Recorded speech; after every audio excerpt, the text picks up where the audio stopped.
So you were saying that, that Bitcoin solves a particular problem. What problem does it solve? And then Bitcoin is targeted essentially to crypto freaks initially, right? The idea is it's anonymous, it's decentralized, nobody else knows what I'm doing, who's doing it, nobody can control it. It actually was targeted to a particular audience in a particular way.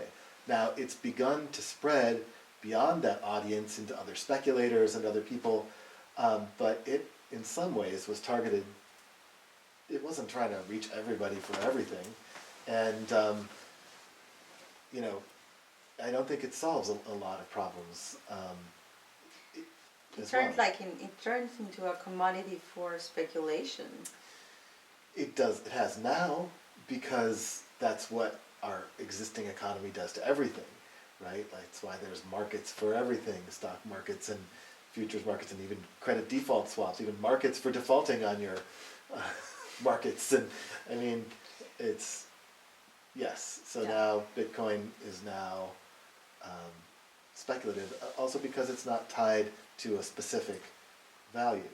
So it's loosely linked, which allows it to be speculated on. So of the currencies we've seen Berkshires and Ithaca dollars and various currencies come, and some of them have been successful and some have not been so successful. Can you talk about what makes a printed currency or even a mutual credit exchange system successful? I can try.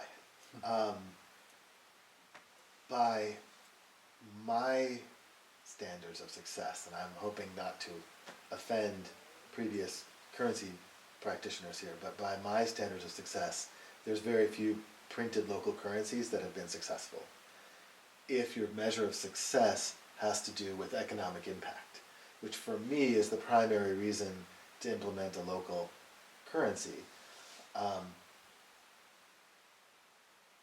There are things that have been successful on a narrower vision, like even the same folks that implemented Berkshires helped a business implement deli dollars, for a deli that needed to move and build out a new location, and they basically pre-sold product to their customers with vouchers, and that helped them build out the new location. And there are those types of success stories that are on like a limited scale, a targeted scale. Yeah, but then you take the currency out of the market once that success is done and you close it. I mean, it's a very It doesn't create an economic loop, multiplier. Right?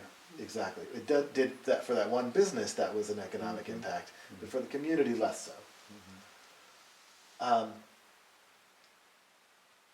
So that's a difficult question to answer, and I think that the reason that the successes have been small is because of the failure to target, the failure to be clear about what problem you're solving for whom, and then make sure that that mechanism is built into the currency.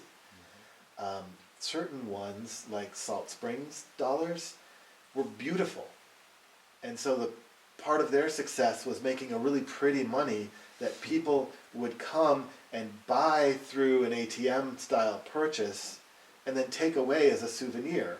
And that leaves other currency in the community, in the community's economy, to keep doing things because people are taking away souvenir money. And if that wasn't, I think, what they meant to target it to, but I think that was a big aspect of the type of success that they had.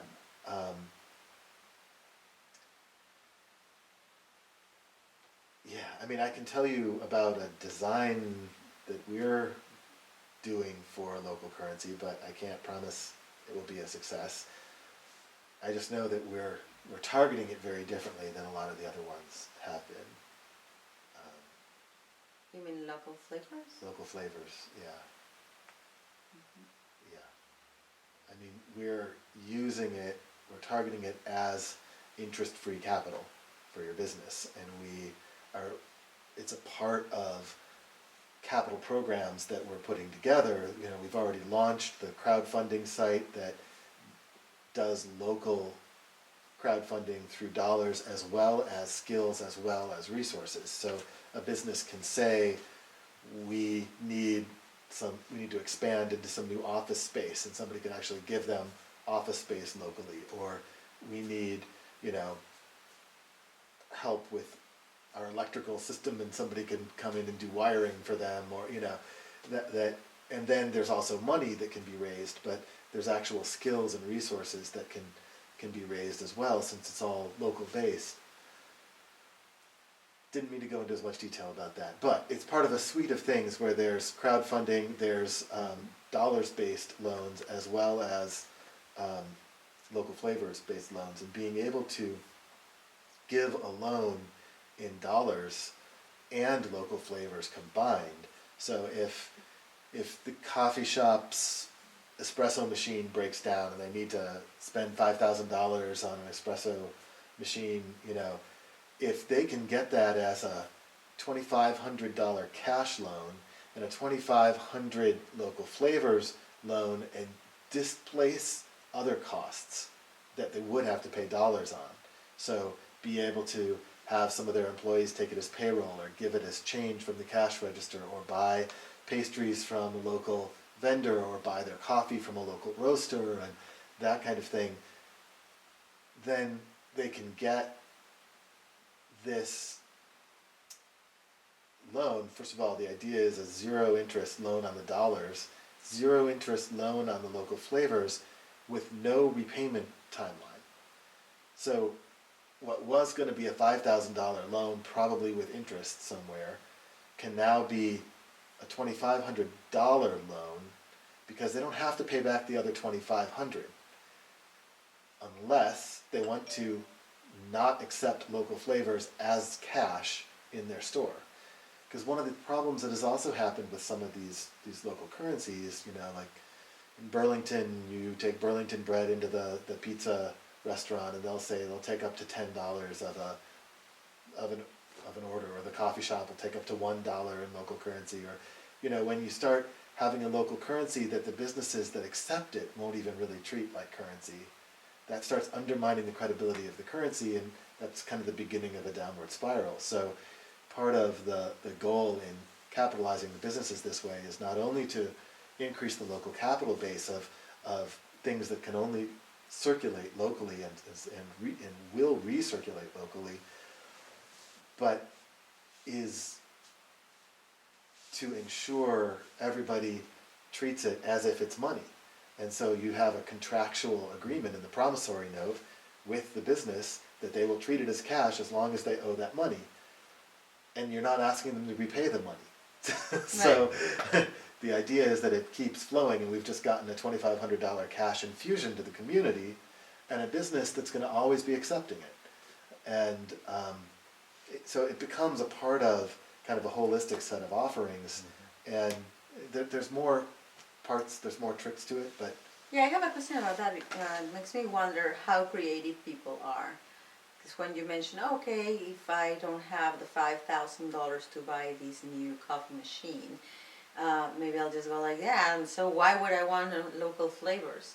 You know, like, people have to think like, oh, actually I can talk with my employees and tell them, would they accept this because there's a market where they can actually benefit from? Yeah. Or, oh, maybe the provider that can fix the machine can accept some. Or maybe, as you said, like, I can give it as to people that come and buy from me, or exchange for. But how creative are people are, because it's about kind of having the map in your way, and kind of moving the flows. You know, what are the flows that are available to you, and then kind of seeing how does then the currency fits. Yeah. Mm-hmm. I don't think this is a function of them being creative. I think there's three primary categories that a local business can use the currency in. One is buying from other local businesses, another is payroll, because they have local employees, and another who buy from local businesses, and then the third is giving it as change to their customers if they're retail, and having those customers come back in the door, or increasing the chances of those customers coming back in the door. And a variant of giving it as change is selling it as gift certificates, which is just kind of similar to giving it as change. It's not, so I'm not talking about the business being really creative. the thing is, you take something like Berkshire's talks about their success from how much has been issued. They don't talk about how much is actually in circulation, because almost none of it is in circulation. It goes to the business, and the business goes and redeems it at the bank for cash, because most of the businesses haven't figured out how to change their business practices enough to make it worth using the local currency.